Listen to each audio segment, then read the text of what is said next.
黄杨有个明显特征，容易生根，而且根系很发达。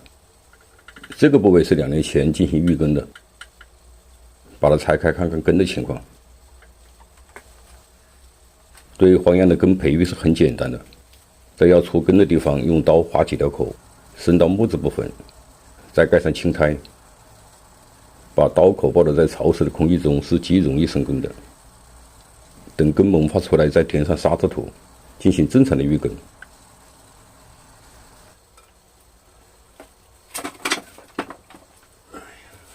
刚下大雨，这个土有点湿，放盆最好是土比较干的时候进行。今天的目的是要把这个树桩改一下，改成一个双斜杆，这个小杆要把它去掉，把它锯开，要保留主干的完整性。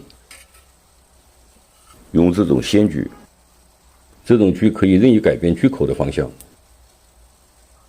锯的时候宁可上小树，也不能破坏主干。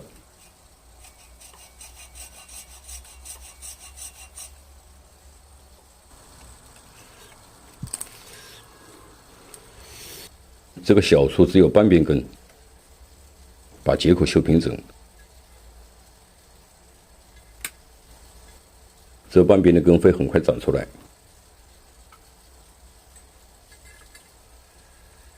用沙子土种，稍微修剪调整一下。在整形的过程中，干种的树是不能上皮层的，容易产生湿水枯枝干。这个黄杨的品相不是很好，但的确有点舍不得。这是从云南买来的，驯化了10多年，已经适应了当地的环境。对这种黄杨怎么养，在视频的后面有几个重点给大家分享。还是来看看这个双杆怎么改。这个杆刚才做了拉弯处理。黄杨的萌发时间相对是比较晚的，放盆的季节在每年进入生长期的3至6月份比较好。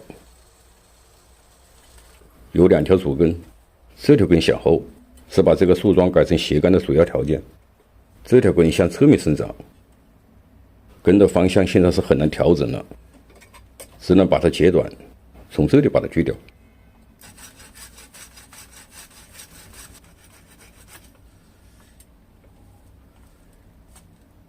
根会从这个截面或者是前端重新长出来。树桩上盆前要把这些接口都修正好，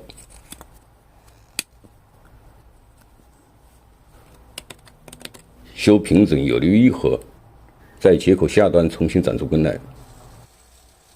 用颗粒土掺腐叶土种，黄杨喜微酸性的土，这个土里面藏了一些含酸性的鹿藻土。种黄杨不要裸根种，有点复性土。盆中的土中间要高，这个根的底部是空的。上盆后成活的关键是盆土与根接触紧密。调整好树势角度，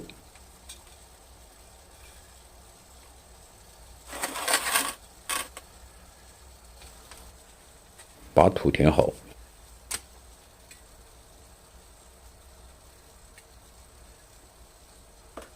再把树桩固定好。固定的作用是避免生根的时候树桩摇动，这个道理我在前面的视频已经提到过。主干固定好就可以对整体进行整形。黄杨的皮比较薄，而且枝条比较脆。整形前要给这些枝条来回摇动一下，把它皮重拉松，这样枝条就会变得柔软。要缠成布条，黄杨的树干缠绕痕迹是很难恢复的。对黄杨的枝条整形，可以采用半吊拉和半盘扎的方法。像这个枝条的第一弯受力最大，要采用吊拉，往后再进行盘扎，这样就可以防止在整体进行盘扎时伤皮层，把它扭到位。这个副杆的顶是最遗憾的，买来的时候就是个枯杆，只能把它做成一个手立顶。把主子定好位，再定侧子，放养的枝条是对称枝，修剪一般是剪中间的枝。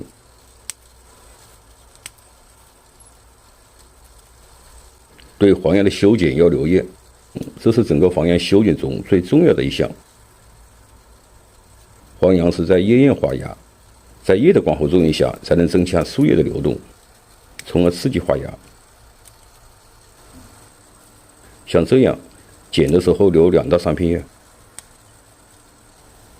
在黄杨的培育和修剪中有一个比较矛盾的地方，想枝条增粗必须蓄养，枝生长过长，后端的枝条容易枯萎，这个特性有点像刺兰。解决的办法就是适当缩减，让多条侧枝生长，同样可以达到增粗的效果。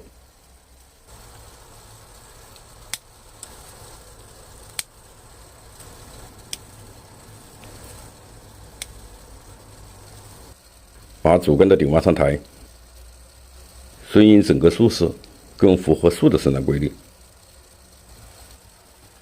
种黄杨像养其他树桩一样，要了解它的树形才能养好它，尤其是像云南黄杨，生长在高海拔，它是在少水和湿度大的环境中生长，这就与其他区域的黄金有比较大的区别。我比较喜欢云南黄杨的叶小和枝干的长骨，种养了10几棵，对它们驯化了10几年。种好这种黄杨有3点要值得注意：一是要设置好养护环境中的空气湿度。黄杨的根系生长是比较发达的，主要是它的枝叶生长，加大了环境湿度，有利于通过叶吸收水分，从而刺激树桩的自我调节，增强枝叶的萌发能力。二是种养的土要偏干，这一点与增加空气中的湿度是息息相关的。3是在散射阳光中养护，合理的施肥。云南黄杨大家都喜欢，云南黄杨富贵生，但在它的生长过程中是很简朴的。我是山区农茶，下期见。